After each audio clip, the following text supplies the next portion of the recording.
Order में लिखता है कि एडवोकेट ने पिछले डेट पे, जिस दिन आर्गुमेंट है उस दिन तो कुछ बोला भी नहीं, उसके 15 दिन बाद लिखता है कि एडवोकेट ने पिछले डेट पे जो आर्गुमेंट किया था वो आर्गुमेंट मुझे पसंद नहीं आया और इसको मैं कंटेंट समझता हूं। मुझे मतलब रोहिंटन नरीमन कोर्ट हो गया, लॉ बाजू में रह गया।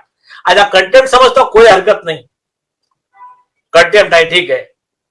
और मैं यहां पर ही उसको दोषी डिक्लेयर कर देता हूं और मुझे यह अधिकार है कि मैं बिना उसको सुने, बिना ट्रायल चलाए, बिना कुछ करे मैं उसको सजा दे दूं, यह मुझको अधिकार है। आप उसके ऊपर अभी इंडियन बार एसोसिएशन और देश के कई बार एसोसिएशन खड़े हो गए और अभी चल रहा है, अभी उसका सब वही कैंपेन चल रहा है। तो उसमें क्या कहा सभी बार एसोसिएशन ने कि ये देश के संविधान में कसाब को भी वकील देखकर ट्रायल चलाने का कॉन्स्टिट्यूशनल फंडामेंटल राइट है। तो ये जो रोहिंटन नरीमन है जो ये कह रहा है कि मुझे अधिकार है, ना उसको मैं सुनूंगा ना नोटिस दूंगा, मैं ही जज, मैं ही प्रोसिक्यूटर और मैं ही हैंगमैन, तो मैं डायरेक्ट आरोपी घोषित करके अपने मन से सजा भी दे दूंगा। तो ये जिस जज की ये बुद्धि की लेवल होती है ना, उसको आप मजिस्ट्रेट के रैंक का भी समझ सकते हो क्या। बल्कि खुद सुप्रीम कोर्ट का लार्जर बेंच का जजमेंट, डॉक्टर एलपी मिश्रा, जो यूपी में ऐसा ही केस हुआ था, उसमें एक वकील को बिना ट्रायल के सजा सुना दिया था, उसके लिए सुप्रीम कोर्ट का फुल बेंच बैठा। उन्होंने ये कहा उसका गुनाह कितना भी जघन्य हो, ये तो जो केस में इन्होंने कहा उससे ज्यादा सीरियस वो केस था डॉक्टर एलपी मिश्रा का। वहां तो जज को ये बोला था कोर्ट में, बोले मारेंगे बुढ़े बोरिया बिस्तर ये करके भेज देंगे वगैरह, गालियां साले तुमको, ये ऐसा गालियां ओपन कोर्ट में दी गई थी।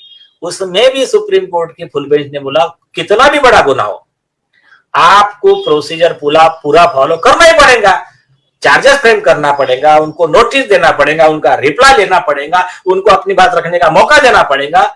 Section 14 subsection 2 of contempt of court act कहता है कि ये जज की जिम्मेदारी है उसको ये पूछे कि क्योंकि मेरे सामने गुनाह हुआ है, मैं विटनेस की कैटेगरी में आता हूं, तो आपके मन में कुछ प्रेजुडिस ना हो, इसलिए आप एक काम कीजिए, आप चाहे तो ये केस को दूसरे बेंच के पास चलाने के लिए कह सकते हैं। आप कहते होंगे तो मैं वैसे ऑर्डर पास करूं।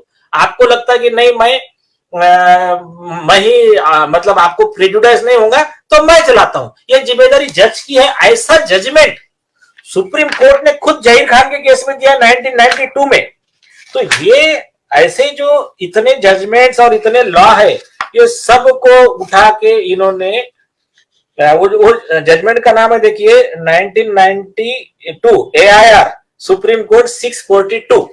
तो ये इसको सबको उठा के हवा में फेंक दिया और उन्होंने जजमेंट दे दिया कि ये दोषी है।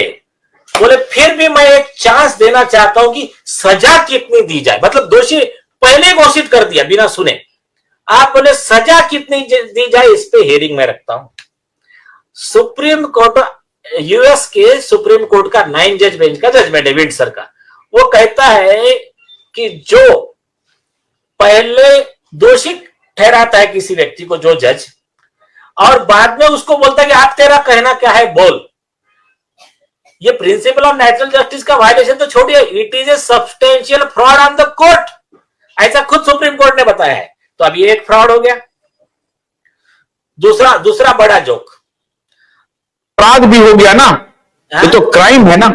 अरे क्राइम तो 200% है। क्राइम तो आईपीसी 166, 218, 219, 409, ये 192, 193 सारे सेक्शन लगते हैं उनके खिलाफ, उसका तो अलग से केस है, उस पर आ रहा हूं मैं। भोलानाथ का ब्रश कटर एक बैटरी से चलने वाली मशीन है जिसका चार्जिंग समय 3.5 घंटे है। इसे हम 6 से 8 घंटे बिना रुके चला सकते हैं। एक बार चार्ज करने पर ये 16,000 स्क्वायर फीट गेहूं, चावल, बजरा, जोबर के खेत काट सकता है, जबकि इसी कार्य को पेट्रोल ब्रश कटर 1000 रुपए पेट्रोल का खर्चा करता है।